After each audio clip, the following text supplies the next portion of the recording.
Netflix recently dropped the live action adaptation of the hit Nickelodeon show Avatar The Last Airbender, and it was definitely something.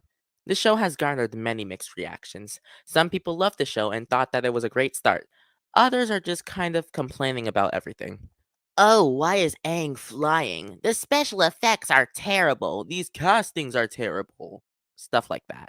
I'm personally in the middle of all this. Did I like the first season? I mean, it's fine. I definitely have more negative things I want to say than positive, but that doesn't mean I hate the show. I give it like a 7 out of 10 if I'm having a good day, 6.5 if I'm having a bad day. So I think my score is just like a 6.7 in the end. If you couldn't tell by the title, I'm going over things I didn't like about the adaptation, but I'll go over things I did enjoy first.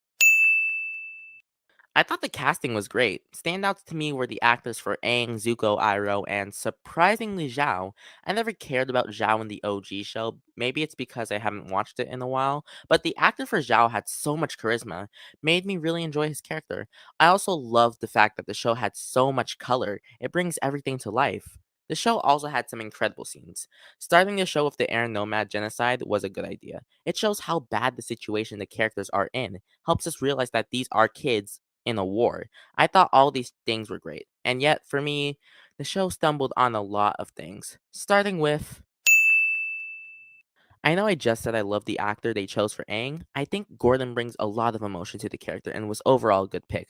The thing I don't like is how they dealt with Aang running away from his responsibilities. In the animated show, Aang runs away because he doesn't want to be the Avatar. But in the live action show, Aang doesn't run away. He said, and in quotes, "You're right. I just need to go up where things always make more sense, at least for now." He never ran away. He just wanted to get some air basically for a little bit. This leads to him getting trapped in the iceberg for 100 years. Normally, I wouldn't have a problem with this. I'm open to the show making changes. What I do have a problem with is literally everyone in the show saying that Aang ran away when he didn't. Sokka says this, Boomy says it, heck, Kiyoshi says it, and Aang never says anything about it. For some reason, he agrees with them. At that point, why even change it? I have one more problem as well. Why is Aang constantly learning the same lesson over and over again? Oh, the Avatar has to make the impossible choice. He already knows that with how many times y'all are hammering it into his head. I just find it weird. Anyways, that's enough of Aang. Let's move on to. Again, just like Aang, I don't have a problem with the actress for Katara. However, I do think she gives some of the most bland line reads in the show. I don't think it's her fault. Sometimes it could just be the case of bad writing slash directing, but I think it really shows in her fight with Paku.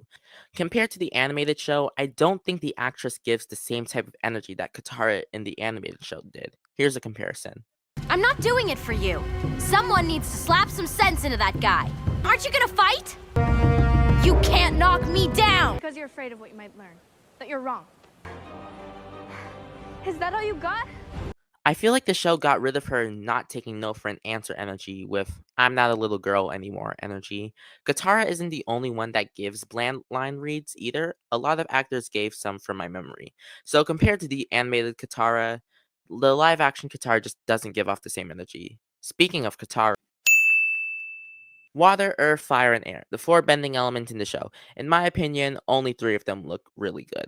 Water just feels so weak in the show. When Katara hit Paku with that water whip move, it didn't feel like there was any force in it. It looks like Katara literally just splashed a bucket of water on his face. I just have a problem with water bending, although when they use ice instead of water, it looks a lot better. Going back to the characters, let's talk about Azula was not needed this season. That's just how I feel. For fans of the show, it's so cool to see Azula so early on. For newcomers, they just be like, who the is Azula? She doesn't really do much in the first place, so what's the point? Also, Azula working with Zhao the whole time makes Zhao look a lot more pathetic, which is disappointing. Azula standing up to Ozai makes no sense either. When Zuko does it, Ozai is like, haha, I'm gonna severely burn my son. When Azula does it, oh, I'm so proud of her. Azula was on her dad's good side because she didn't do stuff like that to my knowledge, so that's just kind of weird. Also, why are Mei and Ty Lee just standing there? With how little they add, might as well have cut them and saved them for season 2. Replace them with those old ladies that taught Azula, considering the fact that May and Ty Lee feel like Azula's servants instead of friends. They really should have just cut all the Azula stuff. It was pointless. Moving on to yeah, there was a lot of exposition dumping in the show. I was able to defend the Percy Jackson show with their exposition problems and quotation marks. However, I can't defend the show. The worst of it was in episode 1 when Gran just starts yapping out of nowhere.